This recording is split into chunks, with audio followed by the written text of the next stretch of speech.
April 1960, Toronto's Maple Leaf Gardens. The Stanley Cup Finals between the Leafs and the Montreal Canadiens. Maurice "the Rocket" Richard scores his last of more than 500 goals en route to his final triumph. The mound goes, the game is over, and the Montreal Canadiens have won the Stanley Cup 4-0. Richard leads his team to an unprecedented 5 consecutive Stanley Cups, a feat never before accomplished and never matched since. They were overmatched. The game's iconic figure retires at the summit. He has set every goal-scoring record, won 8 Stanley Cups, and captured the heart and soul of a nation. Now Richard's departure from the game will create a power vacuum that ignites a decade-long struggle for hockey supremacy.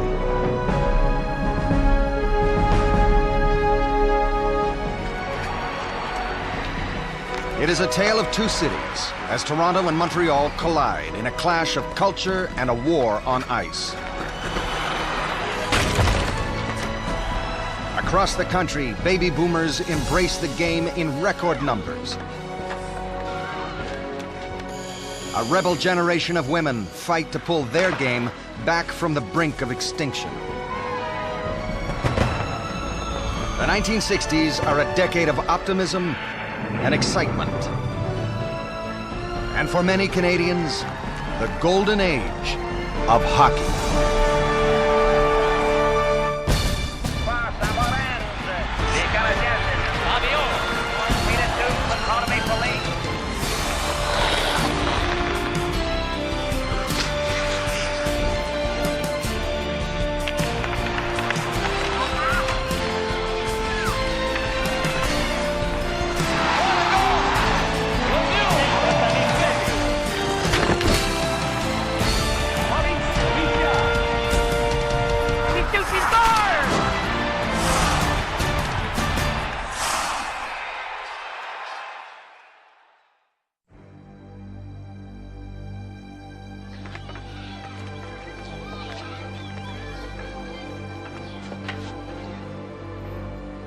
In the early 1960s, Montreal is bursting with confidence.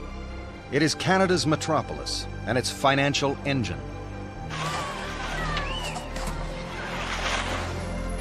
In the downtown, Place Ville-Marie is rising up, boasting the tallest skyscraper in the country.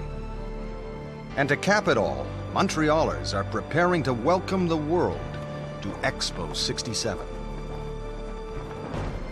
CBC Television's Norman DePoe declares it the city of the future. Montreal is still our largest city. Some would say our only real city when you think of all the word means. Toronto, he'll say, has finally caught up with the 20th century, but Montreal is already marching into the 21st. It's a vibrant city, proud of its nightlife and its style. And nothing embodies that panache better than the Montreal Canadiens.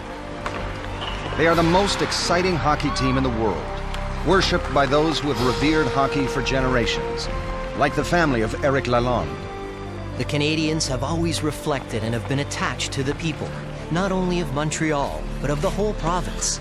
It's the French culture and the dynamic trends that we see in our team, being fast, being impulsive, being exciting. Hockey is a religion here, and the Montreal Forum is the game's high temple. It has its rituals. Many fans and players get their haircut at Menik Perazino's barbershop. When you go to the Forum, it's an outing no less than going to the theater. The AB fan is proud. He gets dressed up. He comes in to get his hair done. The style is combed with a part, smoothed down, like Maurice Richard. But there is a challenger in the hockey kingdom, just down the road on the new McDonald-Cartier freeway. By comparison, Toronto is a quiet and conservative place. Parts of the city are still dry. Even Maple Leaf Gardens prohibits the sale of beer at hockey games. Toronto was seen as Toronto the Good, the city with its shirt collar buttoned all the way up to the top on the hottest day of summer, where, fun was elsewhere. The contrasts couldn't be clearer. But the Globe and Mail declares Toronto, like its hockey team, has designs on Montreal's throne. Ever since the handsome skyscraper developments were completed in proud Montreal, Toronto has been grinding its teeth, flashing its green eyes, and wondering how to do the Quebec metropolis one better. Toronto is planning its own skyscraper, the TD Centre, taller even than Place Ville-Marie, a symbol of its ambitions to outdo Montreal. Toronto fans are as passionate as the Montreal crowd. When he moves to Toronto, Leroy Peach makes his first priority buying season tickets to Maple Leaf Gardens.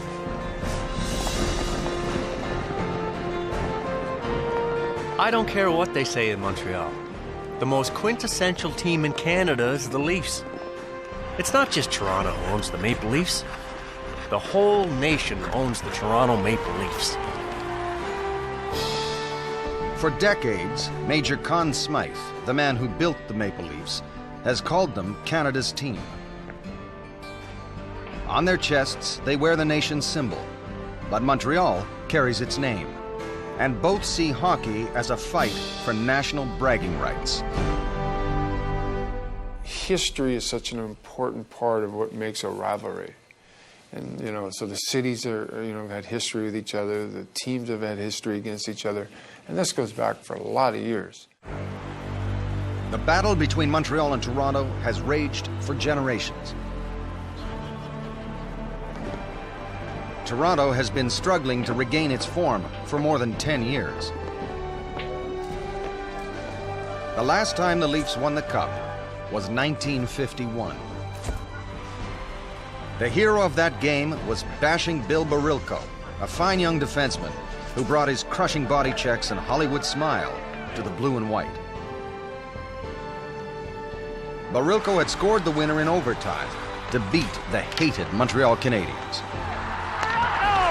Barilko has won the Stanley Cup for the Leafs. The Leafs were elated. None of them could have known that victory would mark the beginning of a decade-long decline. That summer, Barilko had flown up north in a friend's private plane to go fishing. They vanished without a trace. The largest search and rescue mission in Canadian history finds nothing. And then time passes. He isn't found. And now it becomes a kind of curse. The ghost of Barilko is waiting to be found and, waiting to be liberated.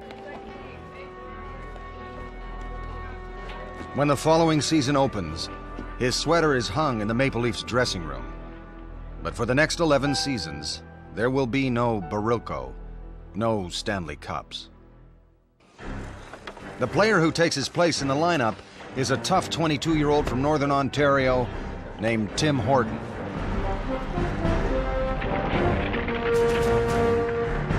Half of Toronto's team comes from Canadian Shield mining towns. Players that fit Conn Smythe's motto, if you can't beat him in the alley, you can't beat him on the ice. Captain George Armstrong from Falconbridge. Dave Keon from Rouyn-Noranda. Frank Mahavlich from Schumacher. And Tim Horton. I was born in Cochrane, Ontario on January the 12th, 1930, and played most of my minor hockey in Cochrane. Horton's childhood was tough. He remembers neighbors leaving charity food baskets on the doorstep. Hockey was his ticket out. It sounds like you're fighting your way to Hell's Kitchen or something, like the boxers, but I think it is true. Let's face it, if he didn't, play hockey, he might have been back in the mines. There's no doubt about that.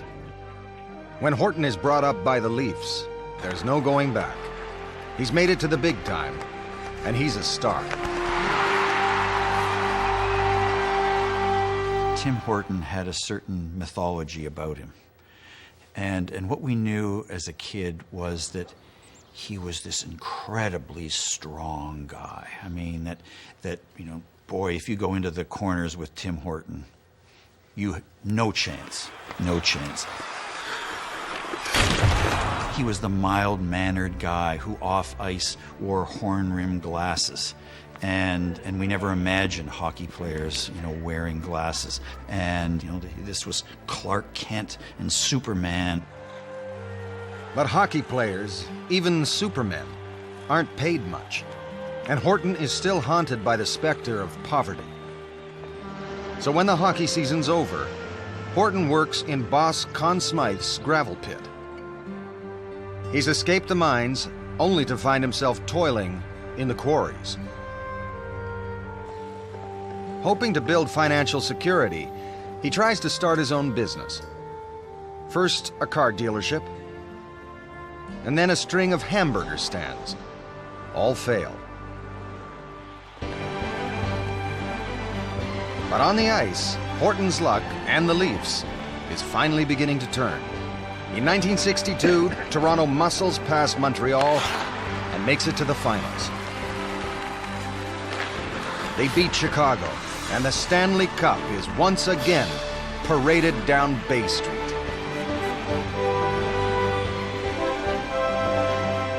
"50,000 fans jam the downtown streets.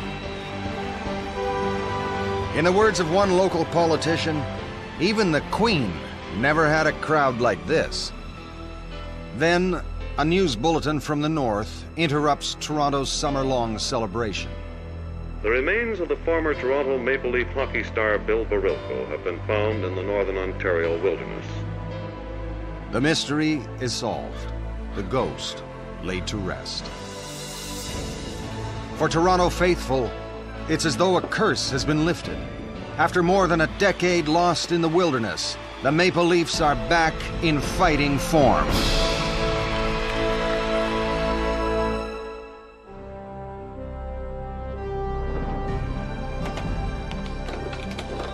In the 1960s, Canada is hockey crazed, swept up in the game's greatest rivalry. Every boy wants a Canadiens or Leafs sweater. Even the latest craze, tabletop hockey, features, of course, Montreal versus Toronto, so kids can play out the rivalry in miniature in their basements and rec rooms. By now, 90% of Canadian households also have a new fixture in the living room, and the nation has begun a love affair with Hockey Night in Canada. Again, from coast to coast. Now we can see these guys play. And if you're a kid, you can go out and emulate them on your pond rink or on the street or whatever. They've entered popular consciousness through the magic of television. Canadians who have never even been to Toronto or Montreal are swept along in their rivalry. Teenager Frank Pacci has no trouble picking his favorite team. For Frank and other Italian Canadians from Sault Ste. Marie, there is only one team. I was a Canadiens fan from the very beginning. The Italian kids identified with the French Canadians because they too were a minority in Canada. They too had something to prove to the rest of the country. For Frank, and for many boys like him, hockey becomes the instant bridge to the culture of their adopted country. For us immigrant kids, hockey is the game we all want to excel at because it's the Canadian game. It made us different from our parents. That made us feel that we belonged in the new country.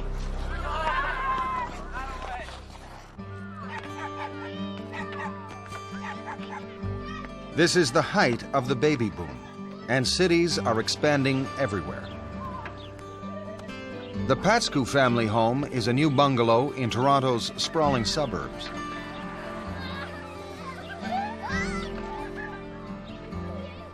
Theirs is a hockey-mad household. If it was bad weather, we'd play downstairs. If we weren't skating, we would be playing on the driveway. I can remember my dad always getting upset with us. He'd say, "Look at the door, guys," and it would be dented. Bill Patsku and his brothers live and breathe hockey year-round. Just beyond their backyard fence is a kid's paradise, 2 outdoor rinks. We're there all day. Our toes get frozen, but we don't care. We won't come home till dark. Alex Patsku works at 2 jobs so his family can live the Canadian dream. Still, he finds time to enroll his 3 boys in minor hockey leagues. He buys them equipment, drives them to the games, and lovingly records their every move on the ice. He is among thousands of others across the country, Canada's first hockey dads, joining the 1960s hockey boom. For the Patsku boys, league games are the highlight of the week. We had no trouble getting up. I wanted to be there first because I wanted to be the first guy out on the ice, and I also wanted to be the last guy off the ice. I think the golden era is always the era when you were a kid. Players are skating 100 miles an hour. The puck is being shot 1,000 miles an hour. Everybody is 10 feet tall. And so, you get older, you grow up, but your memory and frozen in time are all of those images and impressions of when you were a kid. Every Canadian boy skating on an outdoor rink shares the same fantasy: to be like their hockey heroes, maybe even to win a Stanley Cup. Well, I like to follow. I play defense myself, and I like to watch all the defensemen. I like to watch Tim Horton for Toronto. And this kid will live the fantasy. It was obvious from the moment he learned to skate that Bobby Orr was something special. He's a prodigy almost before he's a teenager, and he's growing up in the Maple Leafs' backyard. Bobby Orr came out of Parry Sound and was discovered at age 13 playing in a bantam tournament in Gananoque. And no one knew he existed in the larger hockey world, or knew what he was. And a bunch of guys from the Boston Bruins happened to be at the game, and they see this kid come out, and they say, holy smokes, who's he? For Leaf fans, he will always be the one who got away. The Boston Bruins sign him at age 14. Boston sends Bobby Orr to a junior team in Oshawa, just east of Toronto. 4 years later, he's playing defense for the Bruins in the NHL at the tender age of 18. Orr reimagined the position, he reimagined the game, or he imagined it originally, skating around out in Georgian Bay or on the Seguin River or wherever he first figured it out. Bobby Orr didn't skate around any pylons. He skated on ice where there were no borders. You could just skate to the horizon. And somewhere in doing that, he didn't see his own limitations. He didn't see the limitations in the position. He didn't see the limitations in the game. Why not? You're a defenseman, why not carry the puck? Why not just keep going?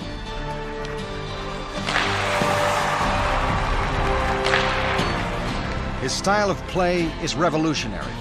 A superb defenseman who can win the scoring title.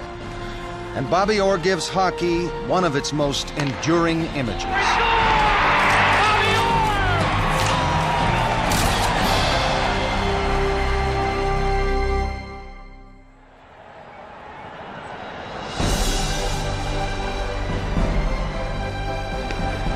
The early 1960s belonged to the Toronto Maple Leafs. The victory in 1962 launches the first of 3 consecutive Stanley Cup parades through downtown. And Toronto's glory is Montreal's shame. The Canadians and their fans are in a funk. Menik Perazino's barbershop is no longer a happy place. I would hear people say, I can't sleep when we were beaten by Toronto. People would go home crying. It was that important to them. Montreal coach Toe Blake is desperate to break the slump. He's looking for scapegoats, and Canadiens goalie Jacques Plante is the first casualty. In 1959, Plante had made hockey history during a game in Madison Square Garden. Over the years, pucks had fractured his skull, broken his cheekbones, nose, and jaw.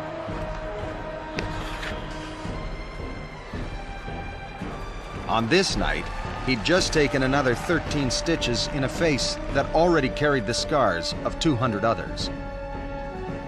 He'd had enough. When he came back on the ice, he was wearing a mask.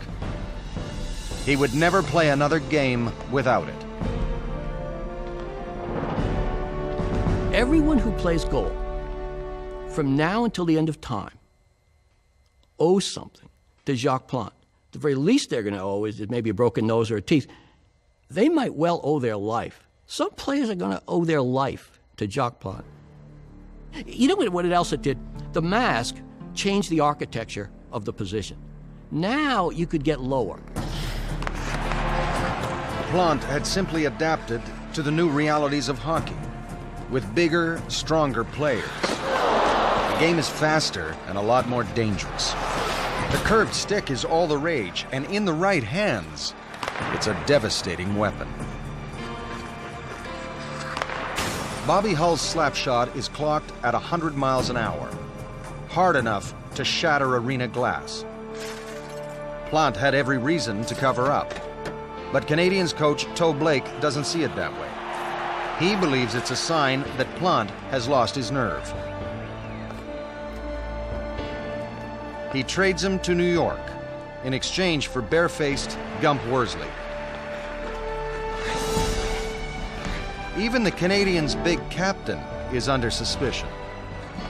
Jean Beliveau had been in the spotlight since the early 1950s, when he became a star with the Quebec Aces. He was so popular in Quebec City that they built the Colisée just to accommodate the crowds that came to see him play. By 1961, he wears the captain's C on a Montreal Canadiens jersey. It is both an honor and a burden. We represent all of French Canada, and we know a lot of people are counting on us. And we are very conscious of the tradition we must keep up. There were some very good men here before us. Beliveau is cursed by his own talent, so smooth it sometimes appears he's not even trying. And when Montreal is in a slump, the sports writers are quick to point fingers. Belivau's old medical checkup is splashed across the sports pages. It's revealed that Big Jean's heart is too small for his body. The rap on Beliveau, as I remember it, was that he had a Volkswagen engine and a Cadillac body. And part of that was he didn't play with the obvious passion of Maurice Richard.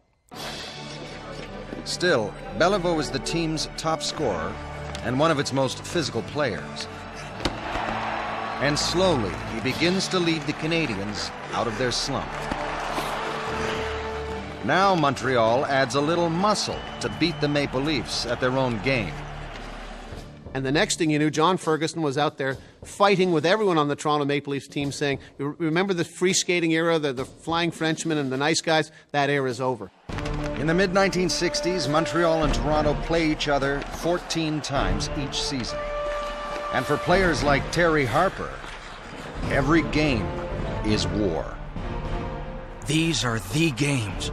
Oh boy, one half of the country against the other. Everybody watching. I can't describe the feeling. You feel like you've spent your whole life preparing for this night.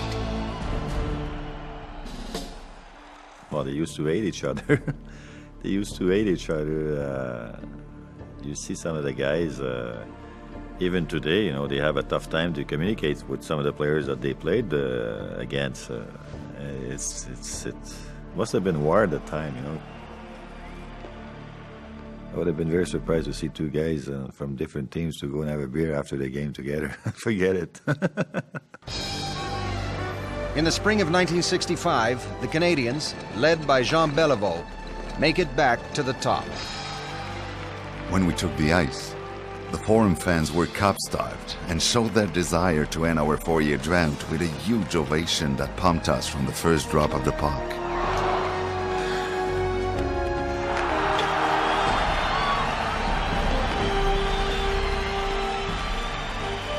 Shortly after 10 p.m. that night, I hoisted my first Stanley Cup as captain of the Canadiens.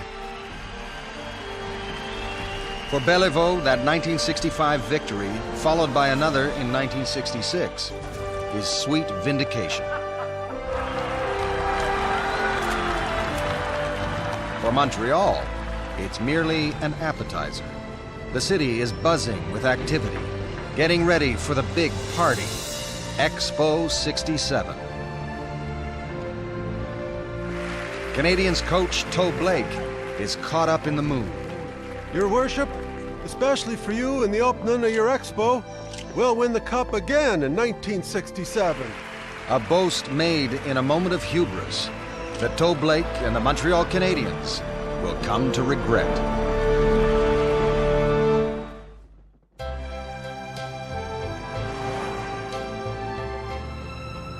In the early 1960s, television bombards viewers with images of the perfect woman. Wow! Wife, mother, and homemaker.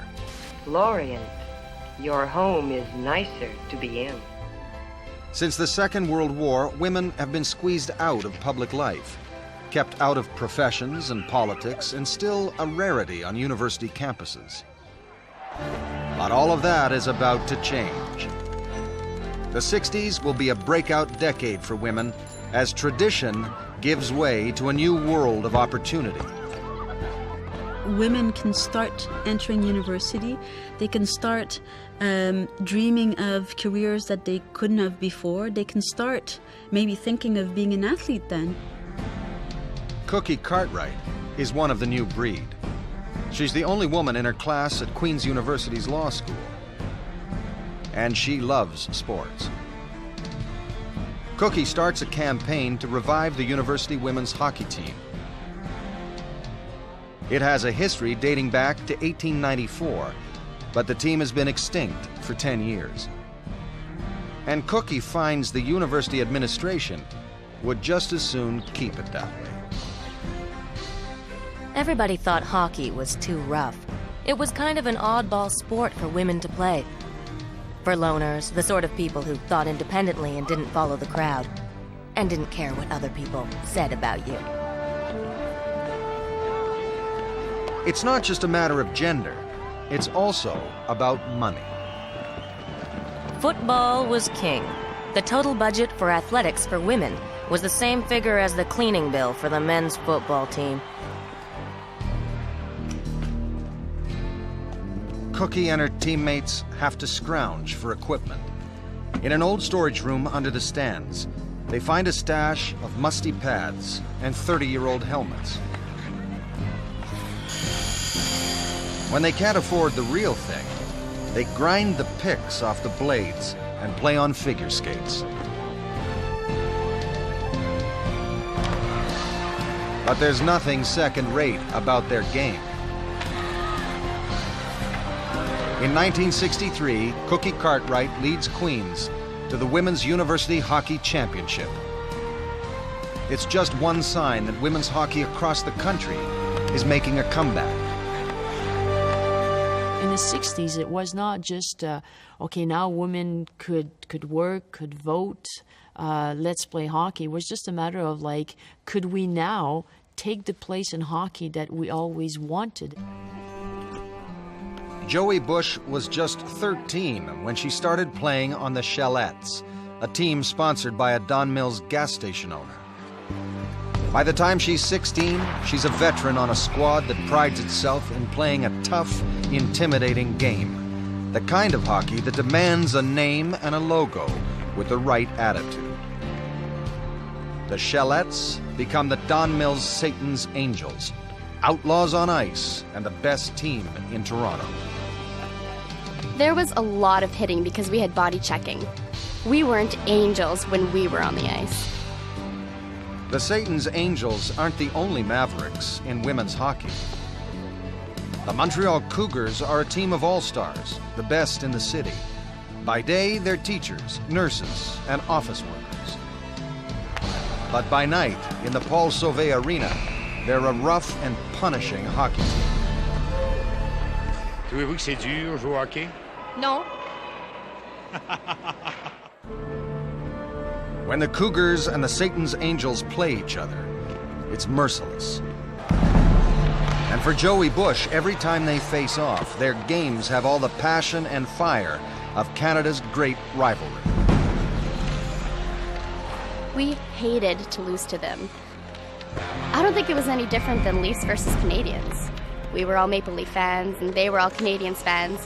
It was like we were out there playing for the Stanley Cup. For the Montreal Cougars, the feeling is mutual. This Montreal-Toronto rivalry will rage for more than a decade. By 1967, there are enough teams and leagues to hold the first Ladies North American Hockey Championship, known affectionately as the Lipstick Tournament. Everybody's here, including Cookie Cartwright, now graduated from Queen's and practicing law. She is the leading scorer for the Humberside Dairy Queens, one of the strongest teams in the tournament. For years, mainstream sports media have shown little interest in women's hockey. But at the Lipstick Tournament, the Hockey Night in Canada broadcast crew laces up for a game against the women. Ward, I'm afraid we took it on the chin down there, and from a girls' team of all things, they were both perturbed by the result of the play, but it looks like they kissed and made up.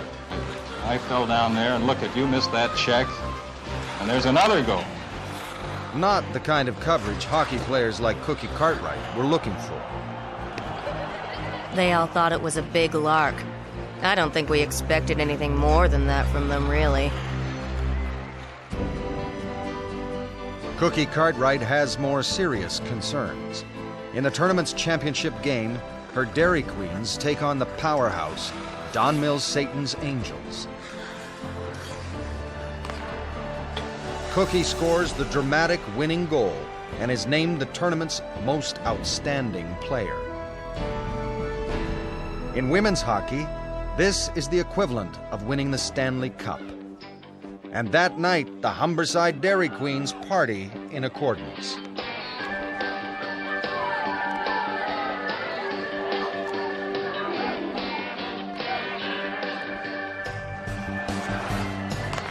There would be many more victory parties after 1967's humble beginnings. Every year since, there has been a National Women's Hockey Tournament. 30 seconds.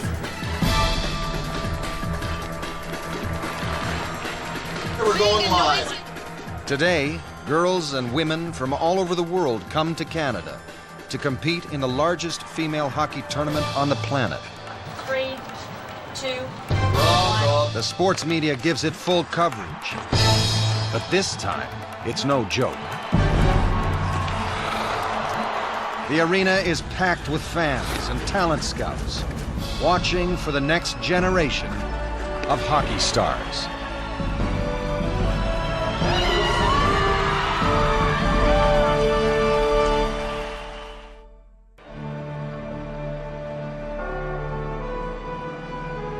(1967). Canada celebrates its 100th birthday.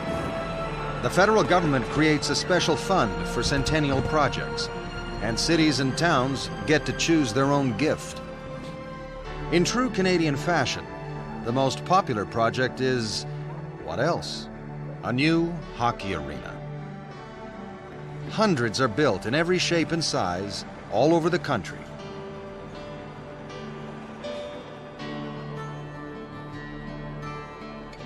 One of them is in Three Hills, Alberta. Population, 1,600.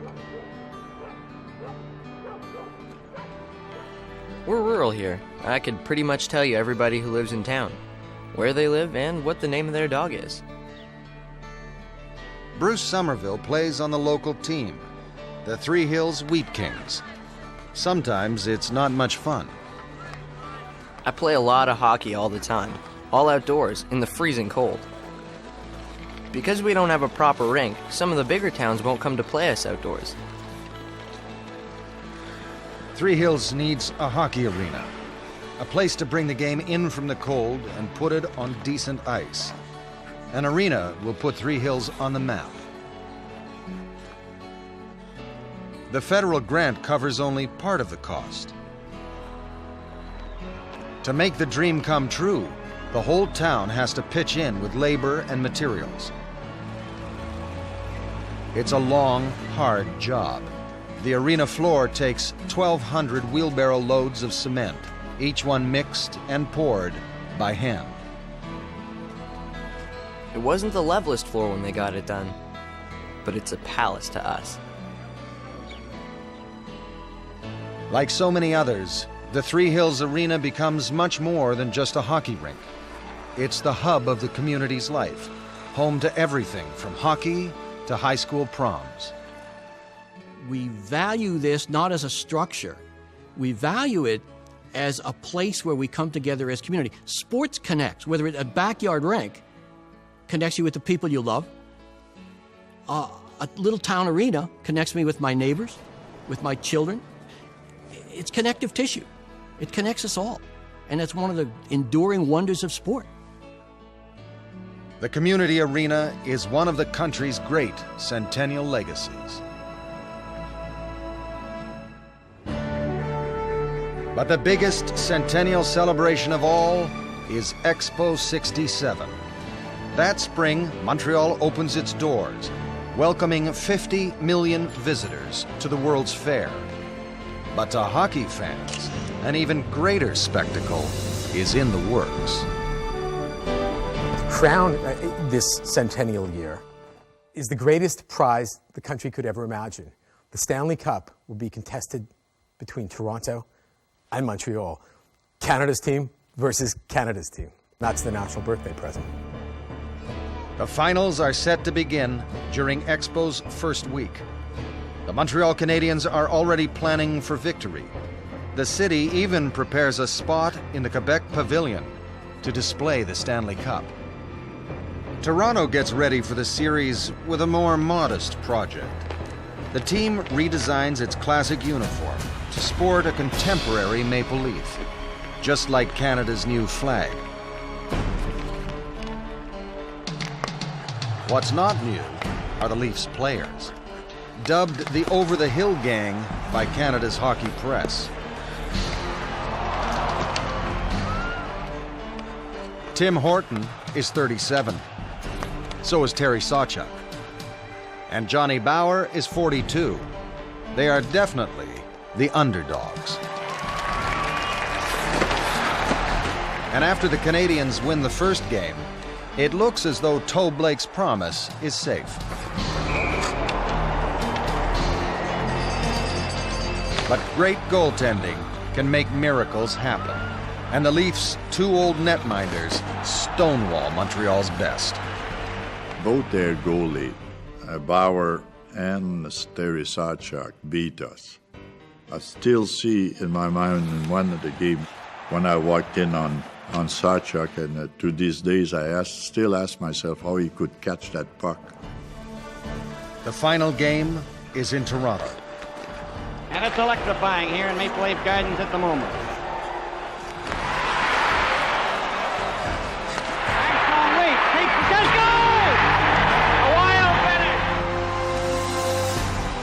The Maple Leafs win 3-1. Toronto erupts in celebration. And Leafs coach Punch Imlach revels in spoiling Montreal's party. They were so sure they were going to win it, they had the Stanley Cup in the Quebec Pavilion of the Expos. And when we won, they had to take it out and put it in the Ontario one. And of course, I loved that. The Stanley Cup is paraded down Bay Street to Toronto's new City Hall, a bold, modern building unlike anything else in staid old Toronto the Good. Tim Horton will remember the victory as the sweetest of his career, and now he has a decision to make. One of his business ventures has finally come good, and he doesn't have to keep playing. Things are quite hectic these days trying to combine business with hockey. And if the business that I am involved in continues as it is, I may have to consider retirement before I would like to. It's the Tim Horton Donut Emporium? Yes, Tim Horton Donuts, Ward. But Horton can't bring himself to retire. He plays on well past his prime and dies in a car crash one night, driving home from a game.